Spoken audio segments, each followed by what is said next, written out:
ഏറെ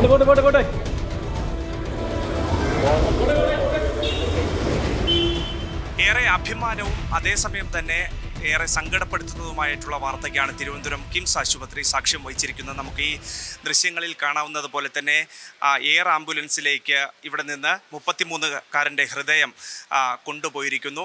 തിരുവനന്തപുരത്തെ കിംസ് ആശുപത്രിയിൽ നിന്നാണ് ഇത് എയർപോർട്ടിലേക്ക് കൊണ്ടുപോയിരിക്കുന്നത്. പ്രത്യേക വാഹനത്തിലാണ് എയർപോർട്ടിലേക്ക് എത്തിക്കുകയും ചെയ്തിട്ടുള്ളത്. കിംസിൽ നിന്ന് എയർപോർട്ടിൽ എത്തിച്ച ശേഷം പിന്നീട് ഹൃദയം എയർലിഫ്റ്റ് ചെയ്യുകയായിരുന്നു. കൊച്ചി ഹയാത്തിലെ ഹെലിപ്പാഡിൽ ഹെലികോപ്റ്റർ ഇറങ്ങിയ ശേഷം ഈ റോഡ് മാർഗം ലിസി ആശുപത്രിയിലേക്ക് കൊണ്ടുപോവുകയും ചെയ്യും.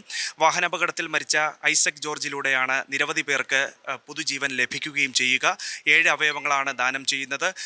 എറണാകുളം ലിസി ആശുപത്രിയിൽ ചികിത്സയിൽ കഴിയുന്ന 28-കാരനായിട്ടുള്ള അങ്കമാലി സ്വദേശി അജിൻ ഏലിയാസിനാണ് ഹൃദയമാറ്റിവെക്കൽ ശസ്ത്രക്രിയ നടത്തുകയും ചെയ്യുന്നത്. എയർപോർട്ടിൽ എത്തിച്ചാൽ ഉടൻ തന്നെ ആഭ്യന്തര വിമാനത്താവളത്തിലെ പ്രത്യേക ബേയിൽ നിന്നാണ് ഹെലികോപ്റ്റർ പുറപ്പെടുക.